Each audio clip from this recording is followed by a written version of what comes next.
Hello friends, आज की video के अंदर जो हम डिस्कस करने वाले हैं वो मैं आपको बताने वाला हूँ 1 ईयर स्ट्रैटेजी। ठीक है, 2019 ईयर स्टार्ट हो चुका है, जनवरी खत्म हो चुका है। आप इसको फरवरी में देख रहे हो, मार्च में देख रहे हो, कब भी देख रहे हो।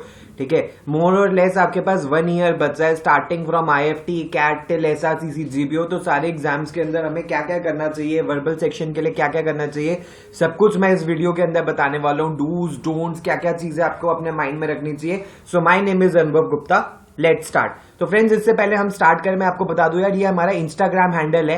ठीक है, इसके ऊपर डेली बेसिस पे या रेगुलर बेसिस पे करंट अफेयर्स, न्यू वर्ड्स, सारे एग्जाम्स की अपडेट, ठीक है, और आपके डायरेक्ट क्वेश्चंस, जो भी क्वेश्चंस है, रेलेवेंट क्वेश्चंस है, उनको डायरेक्टली मैं आंसर करता हूं। सो आप ये हमारे इंस्टाग्राम हैंडल को ज्वाइन कर सकते हो और इसके ऊपर आपको सारी अपडेट्स लाइव बेसिस पे या रेगुलर बेसिस पे आपको मिलती रहेंगी। इसके बाद फ्रेंड्स, मैं आपको बता दूं कि यार हमारा 15 फरवरी से माइलस्टोन बैच स्टार्ट हो रहा है। ठीक है, जो 31 दिसंबर तक चलेगा और ये ट्यूसडे, थर्सडे, सैटरडे को चला करेगा। ठीक है, और इसके अंदर स्पेशल वर्कशॉप्स होंगी अक्टूबर नवंबर में, जिसमें हम सारा एडवांस कोर्स कराते हैं। सारे लेक्चर्स की आपको रिकॉर्डिंग्स मिलेगी, GDPI का सपोर्ट मिलेगा। ठीक है, और उसके बाद हम IFT, ZAT, NMAT, SNAP, CMAT, SRCC, GBO, MHCET, इन सारे एग्जाम्स पे फोकस करते हैं। और इसकी फीस है 25,000 रुपीज, इंक्लूडिंग एवरीथिंग, सब कुछ इंक्लूडिंग GST, सब कुछ मिला के, मटेरियल मिला के इसके अंदर ये इसकी फीस है। और फ्रेंड्स, मैं आपको बता दूं, फैकल्टीज तो आपको पता ही होंगी, सौरभ सर और मैं डायरेक्टली इसकी सारी क्लासेस लेते हैं। Saurabh sir quantitative aptitude, logical reasoning, data interpretation, general knowledge, business awareness करवाते हैं, और मैं verbal ability, critical reasoning, current affairs और रीडिंग कॉम्प्रिहेंशन ये करवाता हूं, और लॉजिकल रीजनिंग के भी कुछ सेक्शंस मैं करवाता हूं। ठीक है, सो फ्रेंड्स, सबसे पहले एक बार नजर मार लेते हैं, अगर आपका जो सबसे पहला एम है, अगर वो कैट 19 है, यानी कि कैट 2019 है, तो उसके लिए आपको ये पता होना चाहिए कि यार ये 4 और 5 आपके सबसे इंपॉर्टेंट टॉपिक्स हैं, जिसमें जो सबसे मैमथ टॉपिक है, जाइजेंटिक टॉपिक है, जिसको लेके सबको प्रॉब्लम होती है, वो है रीडिंग कॉम्प्रिहेंशन का। ठीक है, इसमें 4 से 5 रीडिंग कॉम्प्रिहेंशन आपको देखने के लिए मिल सकते हैं। फिर पैराजम्बल्स क्वेश्चन में बच्चों को बहुत प्रॉब्लम आती है, क्योंकि ये टीटा बेस्ड होते हैं, टीटा या टीटो कहते हैं। ठीक है, और इसके अंदर क्या होता है, आपको आंसर टाइप करना होता है, तो इसके अंदर बच्चों को बहुत ज्यादा प्रॉब्लम आती है। Odd one out, para assembly और पैरा कंप्लीशन। रफली अगर आप कैट के लिए प्रिपेयर कर रहे हो तो आपको सिर्फ ये 5 टॉपिक्स प्रिपेयर करने हैं। लेकिन फ्रेंड्स, ये कभी भी साउंड स्ट्रैटेजी नहीं है कि सिर्फ कैट के लिए प्रिपेयर करो। फ्रेंड्स, इतने सारे एग्जाम्स है जिसको क्लियर करके आप बहुत सारे अमेजिंग कॉलेजेस के अंदर जा सकते हो। सो उनको भी तो टारगेट करना है यार। तो ये वाले जो मेन टॉपिक्स थे, मेन टॉपिक्स यानी कि ये है, ये हर पेपर के अंदर देखने के लिए मिलते हैं, एंड डोमिनेंटली, प्रीडोमिनेंटली कैट तो इसी से ही बनता है। इसके अलावा फ्रेंड्स, एक बार नजर मारते हैं सब्सिडरी टॉपिक्स के ऊपर। सब्सिडरी टॉपिक्स कौन से हैं? ठीक है, सबसे पहले वोकैब के अंदर synonyms, antonyms, word usages, fill in the blanks, odd one out, ये सब चीजें भी वोकैबुलरी के अंदर आती है। ठीक है, एनोलॉजीज भी। वर्बल रीजनिंग के अंदर analogies, syllogisms, critical reasoning. Friends, critical reasoning एक बहुत बड़ा टॉपिक है, जिसमें प्रोबेबली, डेफिनेटली, ट्रू और फॉल्स और कॉज एंड एक्शन, ये सारे टॉपिक्स होते हैं। ठीक है, error finding, that is your directly related to grammar. जिस बच्चे की ग्रामर स्ट्रांग है वो एरर फाइंडिंग के क्वेश्चंस कर सकते हैं, और एरर फाइंडिंग के क्वेश्चंस आपको इंपॉर्टेंट है आपके अदर एग्जाम्स के लिए। For example SNAP, NMAT, TISS, MHCET, इन जगह पे आपको एरर फाइंडिंग आपकी स्ट्रांग होनी चाहिए। SRCC, GBO और डिसीजन मेकिंग। जो बच्चा ZAT के लिए प्रिपेयर कर रहा है उसके लिए तो ये मेक और ब्रेक है।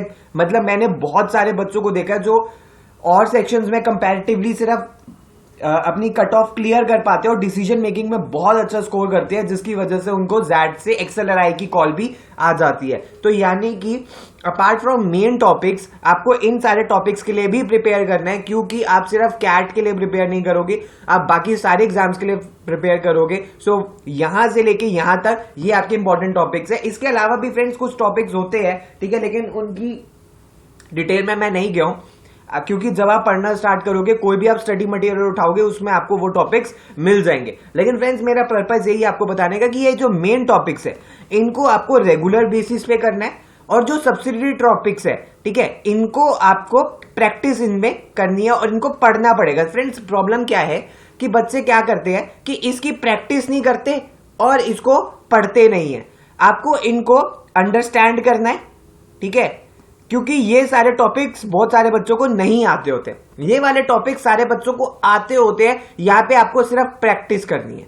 इसके अंदर कॉन्सेप्ट्स इतने नहीं होते समझने के लिए, इसको प्रैक्टिस करना है, इसको अंडरस्टैंड करना है। आपको ग्रामर के रूल समझने पड़ेंगे, क्रिटिकल रीजनिंग के कॉन्सेप्ट समझने पड़ेंगे, डिसीजन मेकिंग को पढ़ना पड़ेगा। तो ये सारी चीजें आपको सब्सिडियरी टॉपिक्स के अंदर करनी है। तो फ्रेंड्स मैं आपको बताता हूं सबसे पहली चीज आपको करना क्या है, क्योंकि अब आपके माइंड में आ रहा होगा सर आप स्ट्रैटेजी बता रहे हो, आप बता तो दो हमें अगले 1 साल में करना क्या है। तो फ्रेंड्स ये चीजें आपको करनी है, 5 थिंग्स टू डू। ये मैं आपको एक गोल्डन एडवाइस दे रहा हूं, ये आप रिग्रेट करोगे बाद में कि काश हम कर लेते यार, अगर काश हमारे पास 1 साल था हम ये कर लेते। फ्रेंड्स सबसे पहली है स्टार्ट रीडिंग, क्योंकि अगर आपको आरसीज करने हैं, अगर आपको डिसीजन मेकिंग करनी है, अगर आपको पैरा समरी करनी है और अगर आपको पैरा कंप्लीशन करनी है, आपकी बहुत स्ट्रांग रीडिंग होनी चाहिए, वो भी स्क्रीन के ऊपर।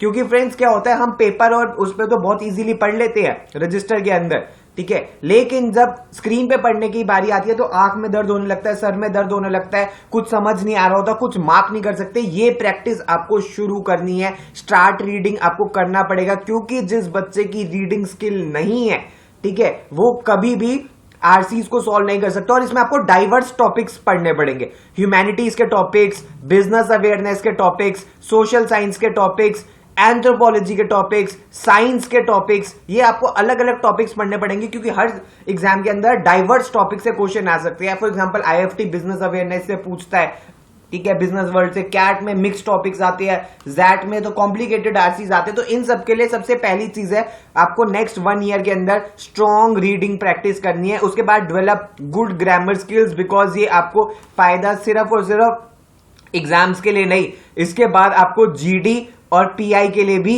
करेगी। क्योंकि अगर आपकी ग्रामर स्किल्स अच्छी है तो आपकी लैंग्वेज के ऊपर कमांड अच्छी बन जाती है, और खासकर आपके वैट के ऊपर एसओपी जो स्टेटमेंट ऑफ पर्पस कई कॉलेजेस के अंदर लिखना पड़ता है, उसके अंदर भी आपको हेल्प करेंगे, लॉन्ग टर्म में आपको हेल्प करेगी। उसके बाद फ्रेंड्स वोकैबुलरी। अब वोकैबुलरी ऐसी है बच्चे आखिरी के 10 दिन में करने के लिए सोचते हैं कि सर अब हम वोकैबुलरी कैसे करें। फ्रेंड्स मैं आपको बता दूं मैं कितने सालों से वोकैबुलरी कर रहा हूं, but still I don't think so even I am perfect. Vocabulary एक ऐसी चीज है जिसको आप जितना पढ़ो उतना कम है। मुझे भी थोड़ा डिक्शनरी के सारे वर्ड्स आते होंगे, तो उसके लिए मुझे भी अपने आप को अपडेट करना पड़ता है। सो उसके लिए आपको क्या करना है, नेक्स्ट 1 ईयर में वोकैबुलरी पढ़नी है। कैसे? आप हिंदू पढ़ो, वर्ड्स को मार्क करो, उनके मीनिंग्स लिखो, ठीक है। आप इकोनॉमिस्ट पढ़ो। अगर आपको जैट के आरसीज करने हैं और आईएफटी के आरसीज करने हैं ना, तो वो बच्चा इकोनॉमिस्ट पढ़ ले, उसके लिए बहुत फायदा करेगी, ठीक है। उसके अलावा आप क्या कर सकते हो, एक बुक आती है वर्ड पावर मेड इजी, ठीक है, वो लेके पढ़ सकते हो। और अगर आप बुक नहीं पढ़ सकते तो बहुत सारे चैनल्स ने यूट्यूब के ऊपर इसके वीडियो लेक्चर्स बनाए हुए हैं, वो देख लो यार। कम से कम फालतू में बीबी की वाइन्स और अमित भड़ाना देखने से अच्छा है वर्ड पावर मेड इजी पढ़ लो, आपके काम ही आएगी। गुड वोकैबुलरी स्किल्स आपको लाइफ लॉन्ग काम आएंगी। Take my advice, it's like tested advice है, इसलिए मैं कह रहा हूं इसको अपने दिमाग में बिठा लेना। उसके बाद राइट सेक्शनल मॉक्स। अब फ्रेंड्स होता क्या है, वर्बल इंप्रूव करने के लिए बच्चे ना फुल लेंथ पे फोकस करते रहते हैं कि सर आखिरी के 1 महीने में हम फुल लेंथ देते रहेंगे। लेकिन यार कैट के तो टॉपिक्स आपको आते ही हैं, उसके अंदर कुछ करना थोड़ी ना। आरसी आपको आता ही है, ऑड वन आउट आपको पता ही है, ये बहुत बेसिक थिंग्स है। बस यहाँ पे क्या करते हैं बच्चे, प्रैक्टिस ही नहीं करते तो उनको समझ ही नहीं आता। तो हर 10 दिन में अगर आप सेक्शनल मॉक कैट का दे रहे हो तो आपको पता लग जाएगा और भी एग्जाम्स का कि यार आपको कितना आता है और आप क्या कर रहे हो, सही कर रहे हो नहीं कर रहे हो। आपका एक सेल्फ एनालिसिस हो जाएगा। क्योंकि फ्रेंड्स यहाँ पे कोई और टीचर तो एनालिसिस कर नहीं सकता इस लेवल पे, आपको खुद अपना सेल्फ एनालिसिस करना है। और उसके बाद be your own teacher, be your own critic. Friends even in fact अगर आपने कोचिंग लगाई भी हुई है तो टीचर हमेशा आपके साथ अवेलेबल नहीं रहेगा आपको सारी चीजें बताने के लिए, क्योंकि अब आप उस स्टेज पे आ गए हो जहां पे आपको खुद अपना टीचर बनना है। और जहां आप गलत कर रहे हो, जहां आप ट्रैक से डाइवर्ट बन हो रहे हो, वहां पे अपने आप का ही आपको क्रिटिक भी बनना है, अपने आप को ही आपको सही डायरेक्शन पे लेके आना है, मॉक्स देने हैं, पढ़ना है और रीड करना है, सब कुछ करना है। फ्रेंड्स अगर आपको भी यार 15 लाख रुपए का पैकेज चाहिए तो अपने आप को उसके लिए प्रूफ करना पड़ेगा। It's a harsh truth but you have to accept this. Next है फ्रेंड्स, अब कुछ चीजें वो भी देख लेते हैं यार जो आपको नहीं करनी है बिल्कुल भी, ठीक है। जो करना है वो तो मैंने बता दिया, ये 4 चीजें तो बिल्कुल मत करना कि फ्रेंड्स कि आज कर लेते हैं कल कर लेते हैं। इसको मैं एक बहुत सिंपल वर्ड में बोलूं तो प्रोक्रेस्टिनेशन। प्रोक्रेस्टिनेशन यानी कि आज करे सो कल, कल करे सो परसों, ऐसी भी क्या जल्दी है जब जीना है बरसों। सो ऐसा कुछ मत करना फ्रेंड्स, क्योंकि 1 साल कब बीत जाएगा, कब जुलाई आ जाएगा, कब अगस्त आ जाएगा, कब सितंबर आ जाएगा और कब अक्टूबर आपको लगेगा अरे यार अब तो कैट का आ चला पेपर, अब तो सारे एग्जाम्स आ चले, मैं तो पढ़ा ही नहीं है। सो आप कभी ये मत सोच के बैठना अपने दिमाग में यार मेरे पास तो अभी बहुत टाइम बचा है, पढ़ लेंगे बाद में मार्क्स दे देंगे। This is the worst thing a student can do. एक साल कब खत्म हो जाएगा पता भी नहीं लगेगा। बहुत इफेक्टिवली यूटिलाइज करना, अदरवाइज बाद में रिग्रेट होता है। Don't get lazy, sooner you realise the better it will be. It is same as this कि यार ठीक है आज का थोड़ा सा असाइनमेंट कल कर लूंगा, कल का असाइनमेंट थोड़ा सा परसों कर लूंगा, मॉक आज नहीं दिया तो कल दे दूंगा। ऐसा मत करना फ्रेंड्स, क्योंकि जितनी जल्दी आप अपने कोकून से, लेजीनेस के कोकून से बाहर आओगे ना, उतना ज्यादा जल्दी आप अपने आप पे वर्क कर पाओगे और उतने बेटर रिजल्ट्स आपको देखने के लिए मिल जाएंगे। एक ट्राइड एंड टेस्टेड मेथड है। आप जितना लेजी होगे उतनी ही आपकी परफॉर्मेंस गिरती जाएगी, और जितना आप एक्टिव रहोगे, जितना आप अपने आप को पुश करते रहोगे, उतनी ही बेटर आपकी परफॉर्मेंस होती रहेगी। नेक्स्ट चीज, इसको तो स्टार मार्क कर लेना, don't take verbal for granted. ये आपका 1/3 या 1/4 ऑफ द एग्जाम बनाती है। अगर आप IIMs टारगेट कर रहे हो, ठीक है, तो सेक्शनल 80% आपको चाहिए। अगर आपने वर्बल को टेकन फॉर ग्रांटेड ले लिया कि यार RCs पेपर में जाके सॉल्व कर लेंगे, पैरा समरी हुई तो ठीक है, नहीं हुई तो भी ठीक है, किसी भी पेपर में भूल मत कर देना।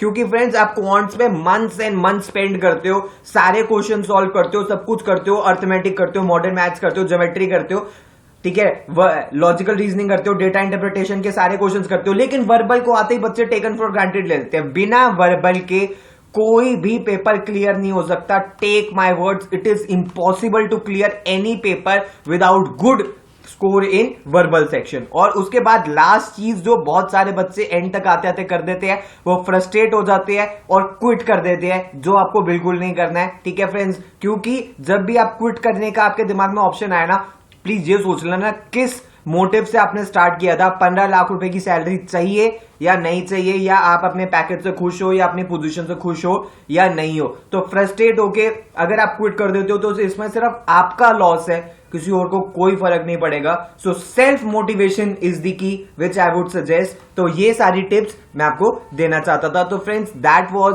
All the tips which I wanted to give you. ठीक है, आई होप आपको थोड़ी बहुत टिप्स अच्छी लगी हो, नहीं भी लगी हो तो भी यार ठीक है, सुन लिया आपने, अच्छी बात है। ठीक है, तो फ्रेंड्स मैं आपको बता दूं, ये हमारा इंस्टाग्राम हैंडल है, आप इसको फॉलो कर सकते हो। अगर आप माइलस्टोन बैच में एनरोल करना चाहते हो तो ये हमारा व्हाट्सएप नंबर है, इसके ऊपर आप हमें कांटेक्ट कर सकते हो। और ये ईमेल आईडी, अगर आपको कोई जेन्युइन डाउट है तो इसको भी पर्सनली मैं मॉनिटर करता हूं। इंस्टाग्राम और जीमेल को मैं पर्सनली मॉनिटर करता हूं, व्हाट्सएप पे सौरभ सर पर्सनली मॉनिटर करते हैं। सो अगर आपको कोई डाउट है तो आप हमें कॉन्टैक्ट कर सकते हो। So thanks a lot friends and all the best.